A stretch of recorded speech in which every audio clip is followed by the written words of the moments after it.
Números capítulos 33 e 34. Este é o percurso que os israelitas fizeram quando saíram do Egito, organizados segundo suas divisões, sob a liderança de Moisés e Arão.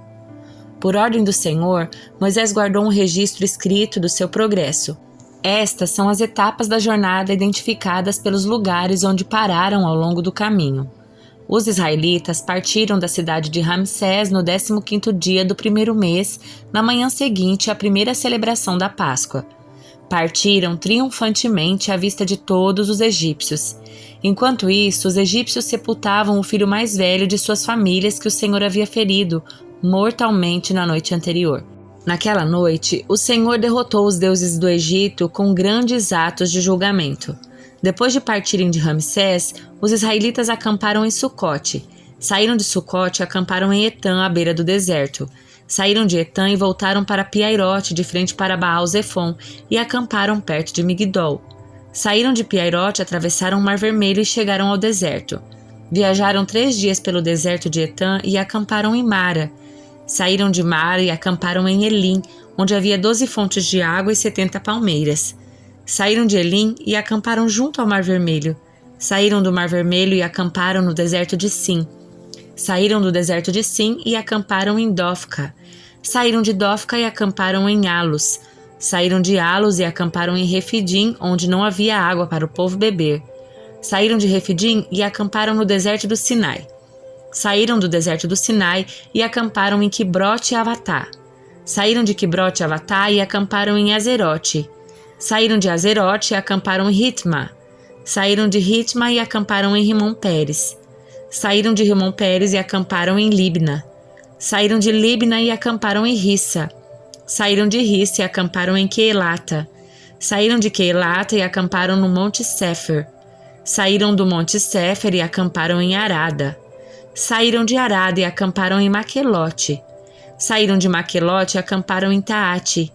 Saíram de Taate e acamparam em Terá. Saíram de Terá e acamparam em Mitka. Saíram de Mitka e acamparam em Asmona. Saíram de Asmona e acamparam em Moserote. Saíram de Moserote e acamparam em Ben-Jaczã. Saíram de Ben-Jaczã e acamparam em Or-Gidga. Saíram de Or-Gidga e acamparam em Jotebatá. Saíram de Jotebatá e acamparam em Abrona. Saíram de Abrona e acamparam em Ezion-Zeber. Saíram de Ezion-Zeber e acamparam em Cádiz, no deserto de Zim. Saíram de Cádiz e acamparam no Monte Or, na fronteira de Edom. Enquanto estavam ao pé do Monte Or, por ordem do Senhor, o sacerdote Arão subiu ao monte e morreu ali. Isso aconteceu no primeiro dia do 5º mês, 40 anos depois que Israel saiu do Egito. Arão tinha 123 anos quando morreu no Monte Or. O rei cananeu de Arade, que vivia no Neguebe, na terra de Canaã, soube que os israelitas se aproximavam da sua terra. Saíram do Monte Or e acamparam em Zalmona. Saíram de Zalmona e acamparam em Punom. Saíram de Punom e acamparam em Obote. Saíram de Obote e acamparam em Jeabarim, na fronteira de Moabe. Saíram de Jeabarim e acamparam em Dibongade. Saíram de Dibongade e acamparam em Almon de Blataim. Saíram de Almon de Blataim e acamparam nos montes de Abarim, perto do Monte Nebo. Saíram dos montes de Abarim e acamparam nas campinas de Moabe, junto ao rio Jordão, do lado oposto de Jericó. Junto ao rio Jordão, acamparam desde Bet-Gesimote até Abel-Sitim, nas campinas de Moabe. Enquanto estavam acampados perto do rio Jordão, nas campinas de Moabe, do lado oposto de Jericó, o Senhor disse a Moisés: dê as seguintes instruções ao povo de Israel. Quando atravessarem o rio Jordão para entrar na terra de Canaã, expulsem todos os povos que vivem ali, destruam todas as imagens esculpidas ou fundidas e derrubem todos os santuários idólatras. Tomem posse da terra e estabeleçam-se nela, pois eu lhes dei a terra para a ocuparem. Distribuam a terra entre os clãs por sorteio e de forma proporcional ao tamanho de cada clã. Os clãs maiores receberão um pouco maior e os clãs menores uma porção menor. A decisão por sorteio é definitiva. Assim, as porções de terra serão distribuídas entre as tribos dos seus antepassados, mas se vocês não expulsarem os povos que vivem na terra, aqueles que restarem serão como farpas em seus olhos e espinhos em suas costas. Serão um tormento para vocês na terra que habitarem. E eu farei a vocês aquilo que planejava fazer a eles. Então o Senhor disse a Moisés: dê as seguintes instruções ao povo de Israel. Quando entrarem na terra de Canaã, que eu lhes dou como sua propriedade especial, estas serão as fronteiras. A região sul se estenderá desde o deserto de Zin ao longo da divisa com Edom. A fronteira sul começará no leste, na extremidade do Mar Morto. Ela se estenderá pelo sul, passando pela ladeira do Escorpião em direção a Zin.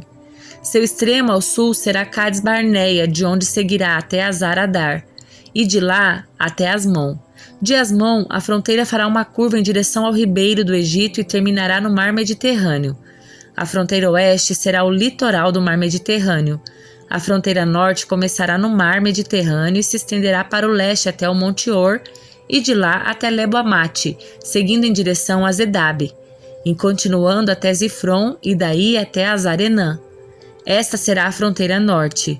A fronteira leste começará em Azar-Enã, se estenderá para o sul até Sefã e descerá até Ribla, do lado leste de Aim. De lá descerá beirando o lado leste do Mar da Galileia e depois acompanhando o Rio Jordão até o Mar Morto. Estas são as fronteiras de sua terra. Então Moisés disse aos israelitas: este território é a herança que vocês repartirão entre si por sorteio. O Senhor ordenou que a terra seja dividida entre as 9 tribos e meia restantes. As famílias das tribos de Ruben e Gade e da metade da tribo de Manassés já receberam suas porções de terra do lado leste do Jordão, do lado oposto de Jericó, na direção do nascer do sol. O Senhor disse a Moisés: o sacerdote Eleazar e Josué, filho de Num, são os homens escolhidos para repartir a terra entre o povo. Nomeiem um líder de cada tribo para ajudá-los com a tarefa. Estas são as tribos e os nomes dos líderes. Da tribo de Judá, Calebe, filho de Jefoné. Da tribo de Simeão, Samuel, filho de Amiúde. Da tribo de Benjamim, Elidade, filho de Quislom. Da tribo de Dan, Buque, filho de Jogli. Da tribo de Manassés, filho de José, Aniel, filho de Éfode. Da tribo de Efraim, filho de José, Quemuel, filho de Siftã. Da tribo de Zebulon, Elisafã, filho de Pamaque. Da tribo de Issacar, Paltiel, filho de Azã. Da tribo de Azer, Aiude, filho de Selome. Da tribo de Naftali, Pedael, filho de Amiúde. Esses são os nomes que o Senhor nomeou para repartir as porções de terra em Canaã entre os israelitas. Livro de Jó, capítulo 7. Acaso a vida na terra não é uma luta? Nossos dias são como os de um trabalhador braçal, como o servo que anseia pela sombra, como um empregado à espera do pagamento. Recebi de herança meses de puro vazio. Fui condenado a passar noites longas em aflição. Deitado na cama penso: quando chegará amanhã? Mas a noite se arrasta e reviro-me até o amanhecer. Meu corpo está coberto de vermes e crostas de ferida, minha pele se racha e vaza pus. Meus dias correm mais depressa que a lançadeira de um tecelão e terminam sem esperança. Lembra-te, ó Deus, de minha vida, é apenas um sopro. Nunca mais voltarei a ver a felicidade. Tu me vês agora, mas em breve não me verás. Procurarás por mim, mas já não existirei. Como uma nuvem que se dissipa e some, os que descem à sepultura não voltam mais. Deixam seu lar para sempre e ninguém se lembrará deles novamente. Não posso me calar, tenho de expressar minha angústia. Minha alma amargurada precisa se queixar. Acaso sou eu o mar revolto ou algum monstro marinho para que me ponha sob vigilância? Penso, na cama encontrarei descanso e o leito me aliviará o sofrimento, mas tu me assustas com sonhos e me atemorizas com visões. Preferiria ser estrangulado. Melhor morrer que sofrer assim.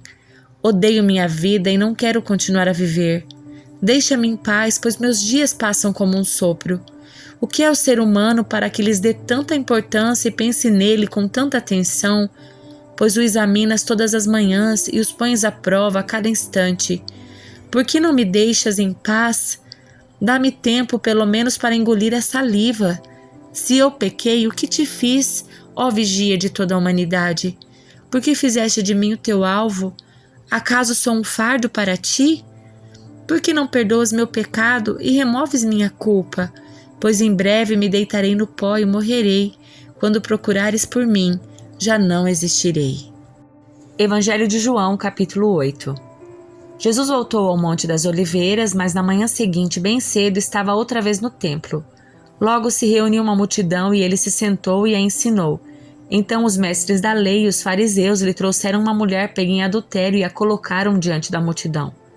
Mestre, esta mulher foi pega no ato de adultério, disseram eles a Jesus. A lei de Moisés ordena que ela seja apedrejada. O que o Senhor diz? Procuravam apanhá-lo numa armadilha ao fazê-lo dizer algo que pudessem usar contra ele. Jesus, porém, apenas se inclinou e começou a escrever com o dedo na terra. Eles continuaram a exigir uma resposta, de modo que ele se levantou e disse: Aquele de vocês que nunca pecou, atire a primeira pedra. Então inclinou-se novamente e voltou a escrever na terra. Quando ouviram isso, foram saindo um de cada vez, começando pelos mais velhos, até que só restaram Jesus e a mulher no meio da multidão. Então Jesus se levantou de novo e disse à mulher: Onde estão seus acusadores? Nenhum deles a condenou? Não, Senhor, respondeu ela. E Jesus disse: Eu também não a condeno. Vá e não peques mais. Jesus voltou a falar ao povo e disse: Eu sou a luz do mundo. Se vocês me seguirem, não andarão no escuro, pois terão a luz da vida. Os fariseus disseram: Você faz essas declarações a respeito de si mesmo. Seu testemunho não é válido. Jesus respondeu: Meu testemunho é válido, embora eu mesmo dê. Pois eu sei de onde eu vim e para onde eu vou, mas vocês não sabem de onde eu vim nem para onde vou. Vocês julgam por padrões humanos, mas eu não julgo ninguém. E mesmo que o fizesse, meu julgamento seria correto, pois não estou sozinho. O Pai que me enviou está comigo. A lei de vocês diz que se duas pessoas concordarem sobre alguma coisa, seu testemunho é aceito como fato. Eu sou uma testemunha, e meu Pai que me enviou é outra.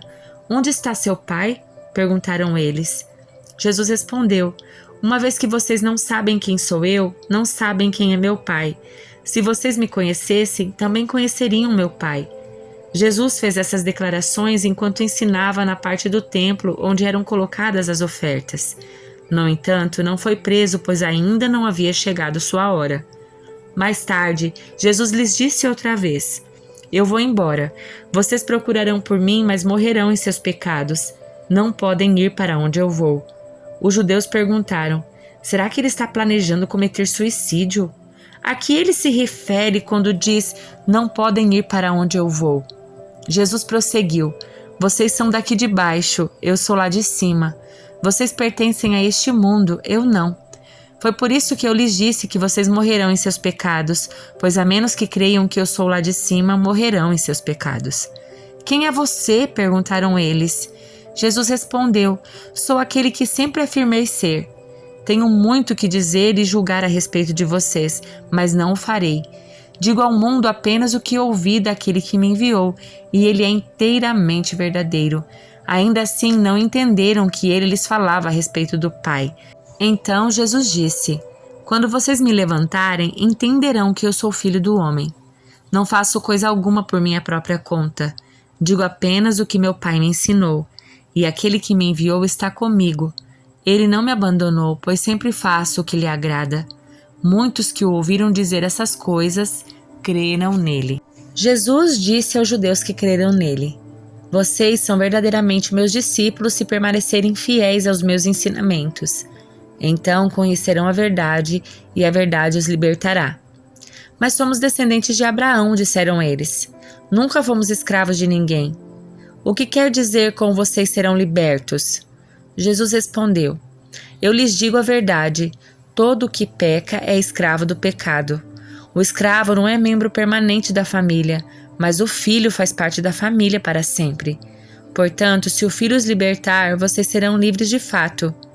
Sim, eu sei que vocês são descendentes de Abraão, e no entanto procuram me matar, pois não há lugar em seu coração para a minha mensagem. Eu lhes digo o que vi quando estava com meu pai, mas vocês seguem o conselho do pai de vocês. Nosso pai é Abraão, declararam eles. Jesus respondeu: Se vocês fossem, de fato, filhos de Abraão, seguiriam o exemplo dele. Em vez disso, procuram me matar, porque eu lhes disse a verdade que ouvi de Deus. Abraão nunca fez isso. Vocês estão imitando seu verdadeiro pai. Não somos filhos ilegítimos, retrucaram. O próprio Deus é nosso verdadeiro pai. Jesus lhes disse: Se Deus fosse seu pai, vocês me amariam, porque eu venho até vocês da parte de Deus.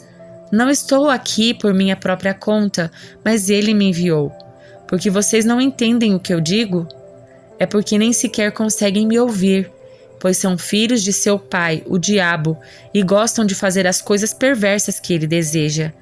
Ele foi assassino desde o princípio, sempre odiou a verdade, pois não há verdade alguma nele. Quando ele mente, age de acordo com seu caráter, pois é mentiroso e pai da mentira. Portanto, quando eu digo a verdade, é natural que não creio em mim. Qual de vocês pode me acusar de pecado? E uma vez que lhe digo a verdade, por que não crê em mim? Quem pertence a Deus ouve as palavras de Deus, mas vocês não ouvem, pois não pertencem a Deus. Samaritano endemoniado, responderam os líderes judeus. Não temos dito desde o início que está possuído por demônio? Não tenho em mim demônio algum, disse Jesus. Pelo contrário, honro meu Pai e vocês me desonram. Eu não procuro minha própria glória. Há quem a procure para mim, e ele é o juiz.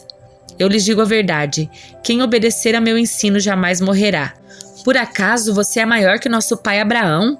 Ele morreu assim como os profetas. Quem você pensa que é? Jesus respondeu, se eu quisesse glória para mim mesmo, essa glória não contaria, mas é meu Pai quem me glorifica. Vocês dizem, ele é nosso Deus, mas nem o conhecem. Eu o conheço. Se eu dissesse que não o conheço, seria tão mentiroso quanto vocês, mas eu o conheço e lhe obedeço. Seu pai Abraão exultou com a expectativa da minha vinda. Ele a viu e se alegrou. Os líderes judeus disseram, você não tem nem 50 anos, como pode dizer que viu Abraão? Jesus respondeu, eu lhes digo a verdade, antes mesmo de Abraão nascer, eu sou. Então apanharam pedras para atirar em Jesus, mas ele se ocultou deles e saiu do templo.